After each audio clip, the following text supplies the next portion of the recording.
I'm Susan Taylor, editor-in-chief of Essence magazine, and just like you, I'm outraged by the situation in South Africa and how our people are being systematically tortured, and you can help by watching South Africa Now.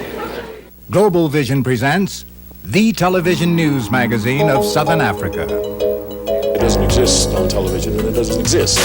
I would actually appeal to the world that information is there and can be found. Because it is important that people know what is happening.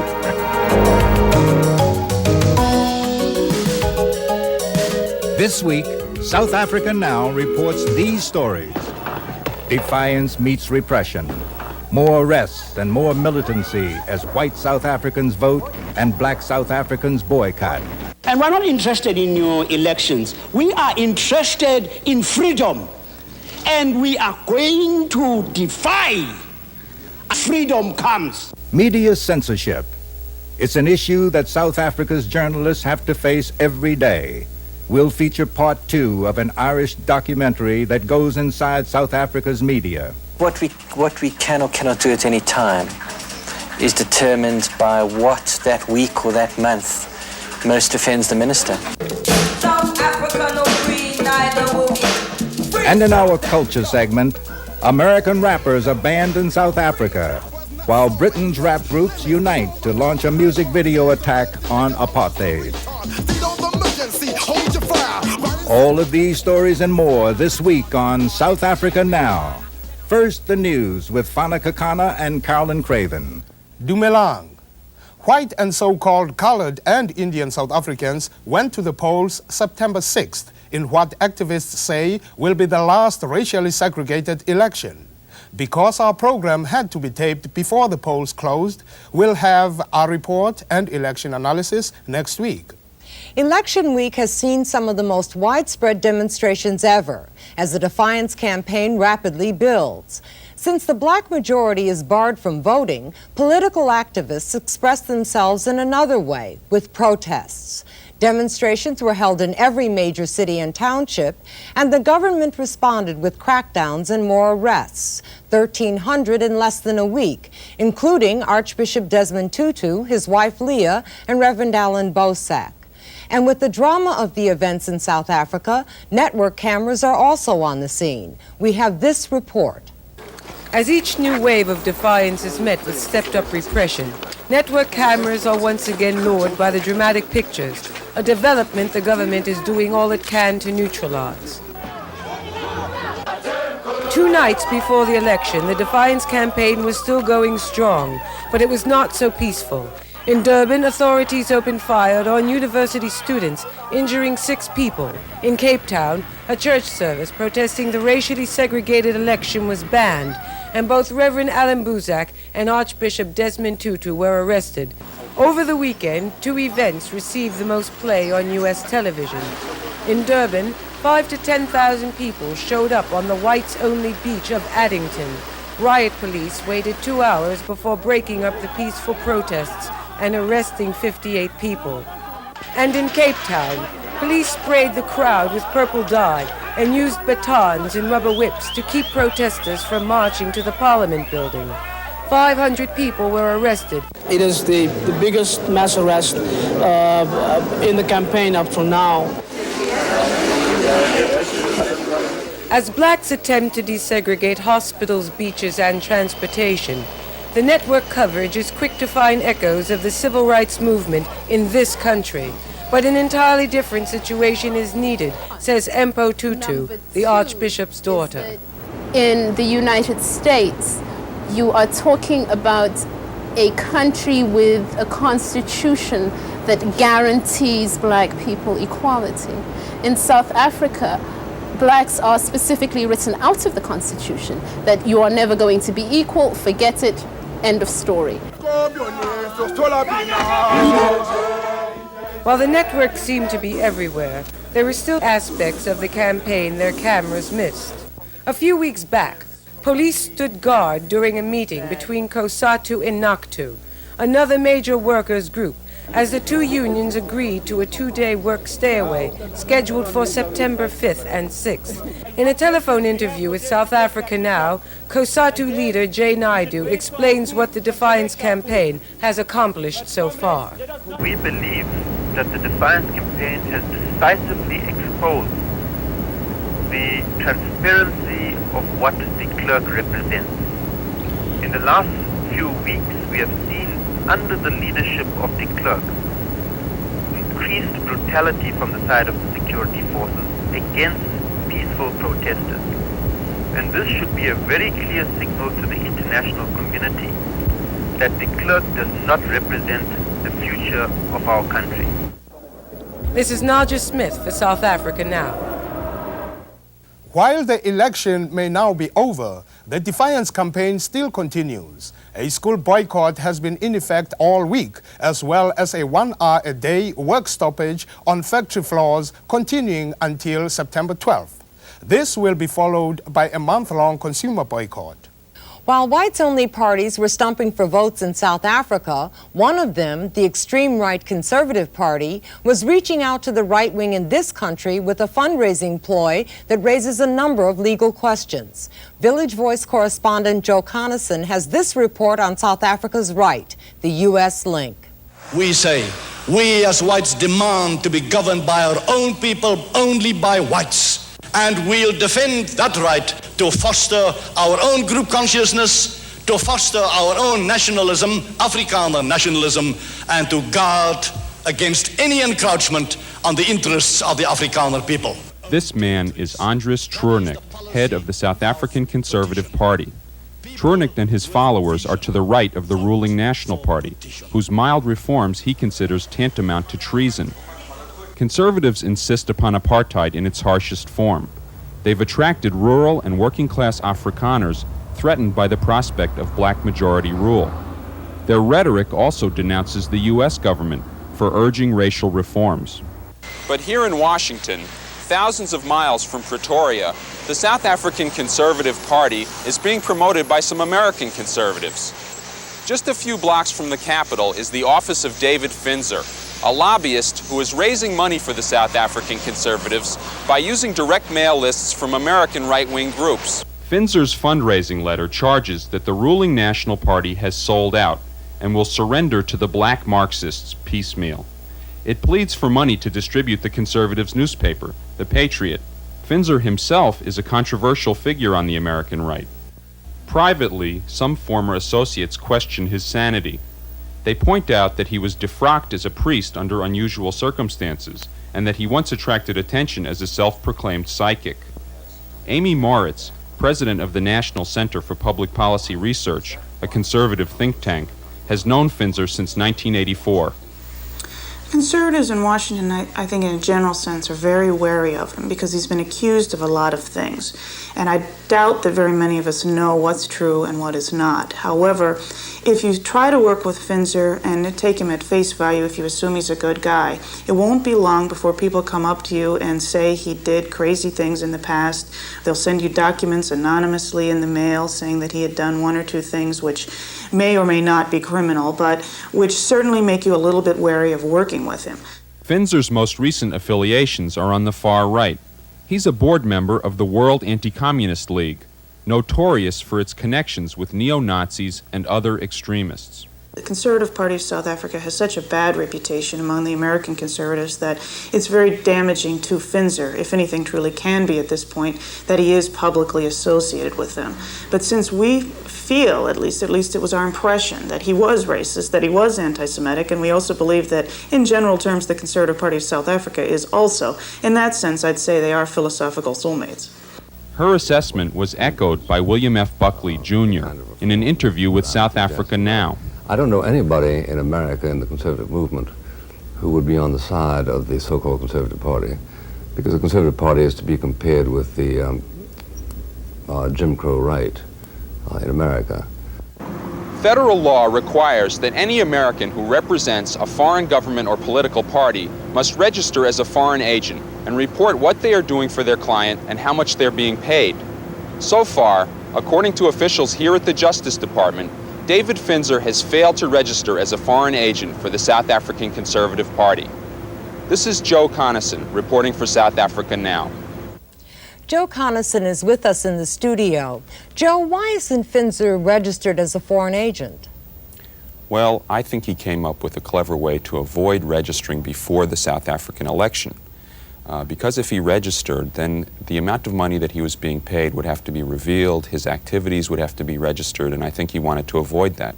What he did was, knowing that he really did have to register, he sent a letter to the Justice Department asking if he did. And a couple of weeks later, the department answered him, said, yes, you have to register. And now he says he has the papers on his desk and he will register.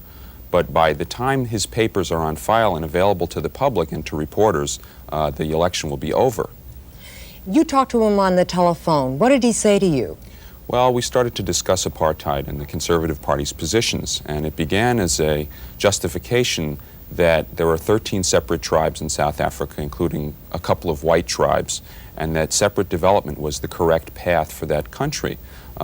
Gradually, more came out, and he said that, you know, the movement against apartheid is a group of black Hitlers who are out to destroy the white minority, and finally, he allowed as how a generation ago, the country's black majority were eating each other.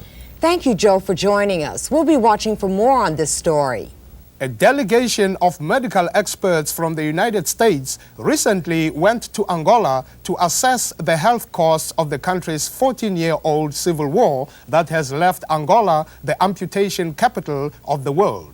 But the delegation soon found themselves in the middle of an attack by CIA and South African-backed UNITA rebels. Phillip Tomlinson reports in the first of a two-part series.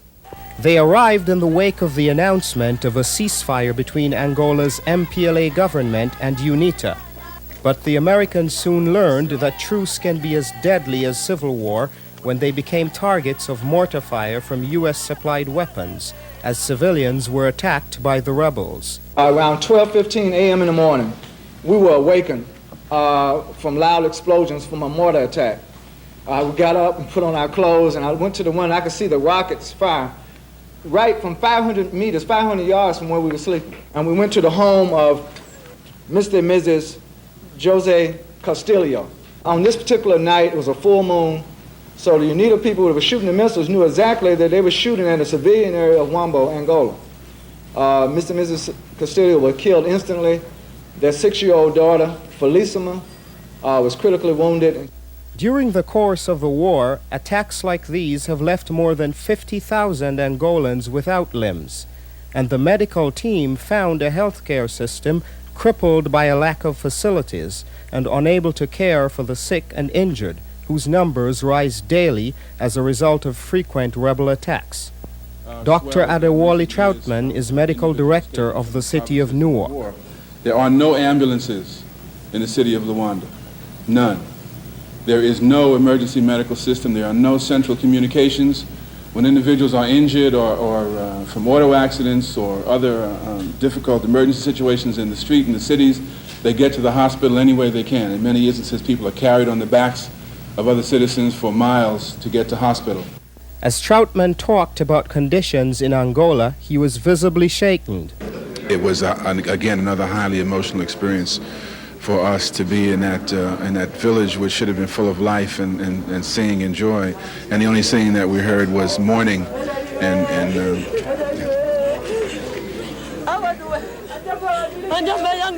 The United States has given the rebels some $15 million per year in aid for the last few years, and the Bush administration has said that it would not cut off aid even after a ceasefire was announced in June. We will not make any changes in our policy till we really see a process of negotiation really getting going. At that point, we will consult with Dr. Savimbi and see what we should be doing. We look forward to the day when U.S. assistance will no longer be necessary, but it's a little premature right now to make such decisions. The delegation is calling on the U.S. to discontinue aid to UNITA and to provide support for the victims of the war. The Angolans want peace. And we feel that the American foreign policy, the United States foreign policy, should also be a policy of peace. Right now, our foreign policy is a pathological policy. It's a policy that supports death and destruction. Dr. Troutman is right. It is low-intensity conflict, but it's low-intensity conflict that wreaks havoc on the civilian population. Next week, we will meet some of the victims of Angola's civil war. This is Phillip Tomlinson for South Africa Now. More charges of atrocities and arrests were directed at SWAPO this past week. Joseph Disho has more in this week's Namibia Watch, our weekly report on the progress of UN Resolution 435, the plan for independence in Africa's last colony. A shocking story on the front page of the Weekly Mail, one of South Africa's leading alternative newspapers, reports that an atmosphere of, quote, absurd paranoia and spy obsession ran so rampant in the Southwest Africa People's Organization that even President Sam Nuyoma's wife was detained as a South African spy. The report came from SWAPO dissidents and was privately confirmed by top-level SWAPO officials, according to the Weekly Mail. There were also further reports of torture and atrocities against detainees in SWAPO camps. SWAPO representative Theo Ben-Gurion, seen here in an interview with South Africa Now, acknowledged that some SWAPO officers had taken the law into their own hands and said SWAPO would undertake a full investigation. Also this week, the United Nations increased the number of peacekeeping troops in Namibia. The move followed an urgent meeting of the UN Security Council where repeated calls were heard for the UN to step up pressure on South Africa to comply with the UN plan for Namibia's independence. The National Association of Black Journalists held its annual convention in New York recently. The group, which now claims some 2,000 members, has tripled in size since it was started 14 years ago. I'm with Newsweek magazine. I work in the foreign department of Newsweek, and I'm Newsweek's African specialist. And so South Africa has been close to my heart and for a number of years. I think that it's appalling that there are no black journalists in South Africa. In fact, I know of no black journalists for any major newspapers in Southern Africa itself. The United Nations hosted the opening, the 14th annual convention of the National Association of Black Journalists. Delegates met for 5 days of networking, panels, and speeches. Not featured on the agenda, but on many people's minds, was the media's coverage of South Africa. A lot of the coverage of the newspaper coverage of the Times and other newspapers, the coverage of South Africa, it leaves a lot to be desired. Unfortunately, the majority of Americans get their information about what's happening in the world from television.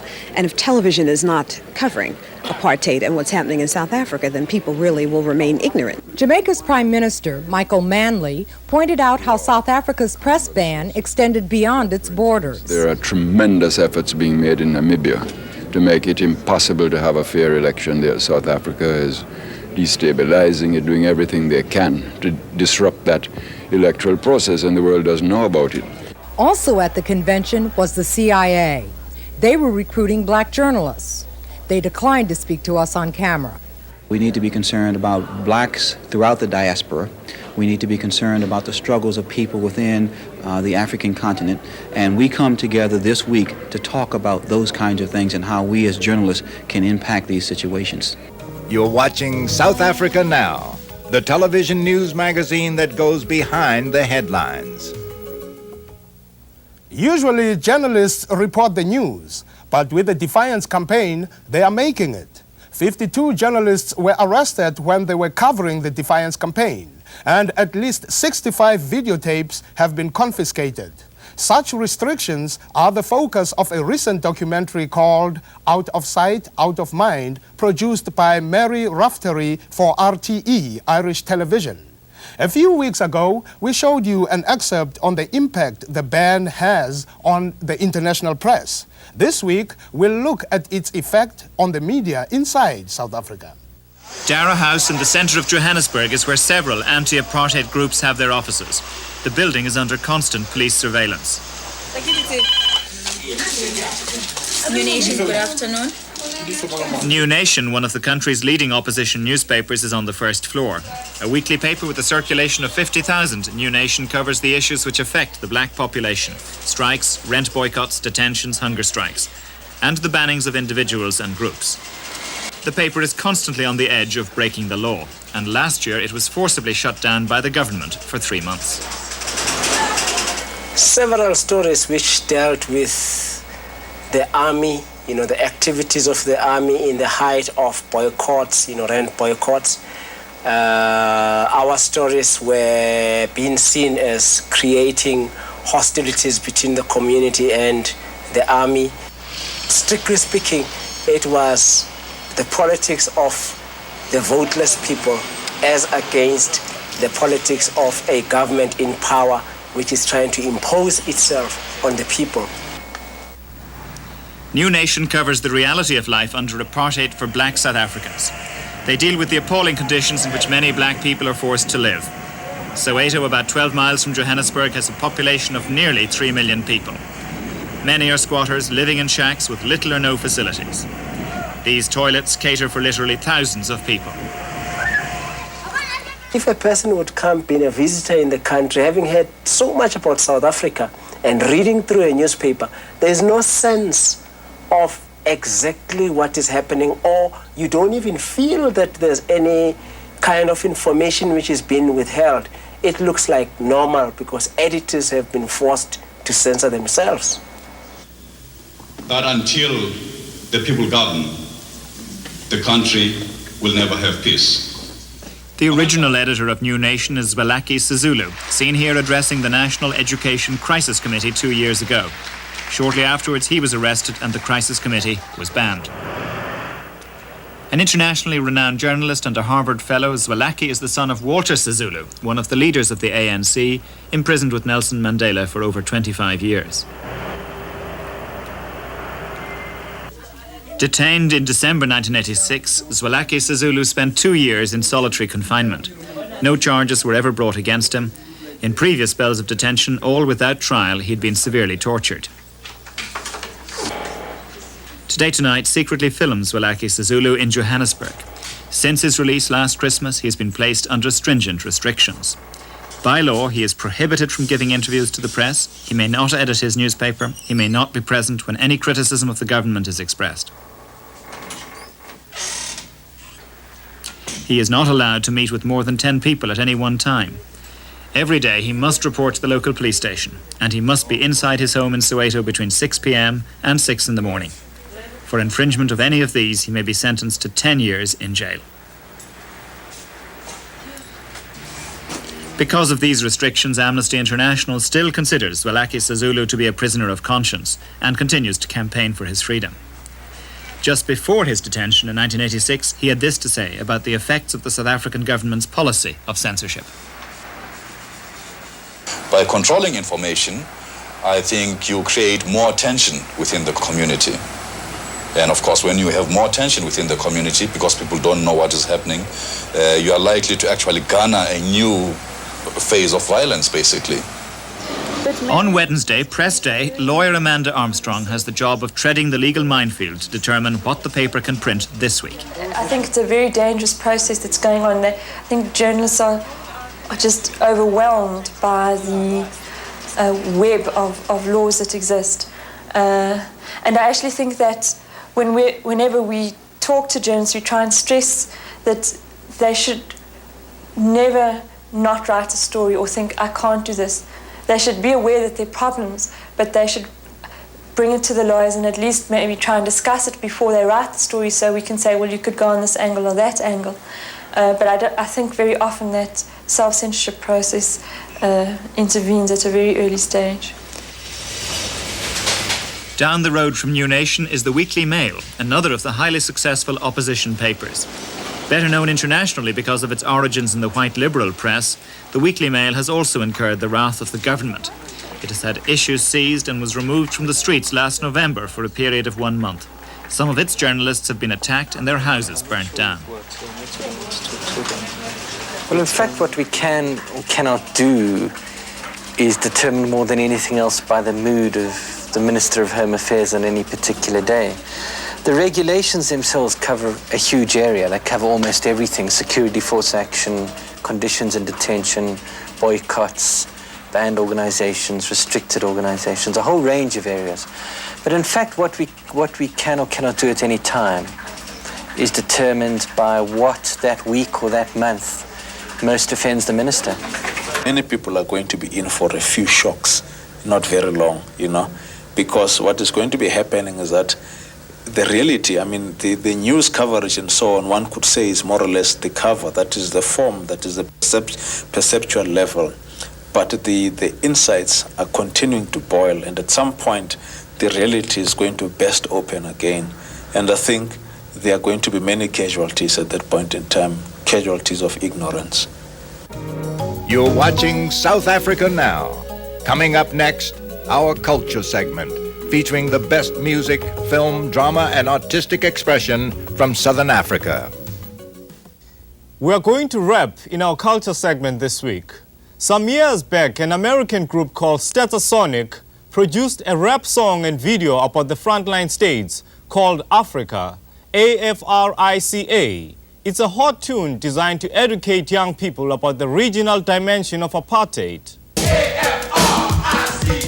Angola, Soweto, Zimbabwe, Tanzania, Zambia, Mozambique, and Botswana. So let us speak about the motherland. That was Africa. This week, the South African government announced that it is banning a study guide produced for students to accompany the video and record. Another newer rap, certain to be banned as well, comes from England. It's a unified effort by English and Jamaican rappers called Brother, black rhyme organization to help equal rights. Here's the US television preview of Beyond the 16th Parallel. The world at large is a game plan. Protection of their investments means they seem to play blind man. Turning their backs when they know the facts of this fool Paboda, who draws the scene of a picturesque, racially improving national party. The cameras never show the thousands of bodies that perish pursuing the protest against a pale face who tries to displace the black race. Ebony, hear your name, I feel your pain. Sharper from the bosom, agitating chain. From school to a tomb, gonna tell where they dwell. Tortured and killed in a living hell. The children die, the mothers cry. Our hearts are bleeding and asking why. Thank you for watching South Africa Now. We are pleased to report that the Boston Globe cited our coverage in a lead editorial. Our TV and radio show is available nationwide. For a free resource list on the issues we cover or to buy a transcript, send a self-addressed stamped envelope to South Africa Now, P.O. Box 1907, Canal Street Station, New York, New York 10013. Ask for show N106. We also welcome your comments. South Africa Now is produced by Global Vision on a non-profit basis in association with the Africa Fund. Next week, a special edition of South Africa Now, an in-depth post-analysis of the election and the continuing Defiance Campaign. For everyone on our staff at South Africa Now, I'm Fana Kekana. Thank you for joining us. Of their investments means they seem to play blind man.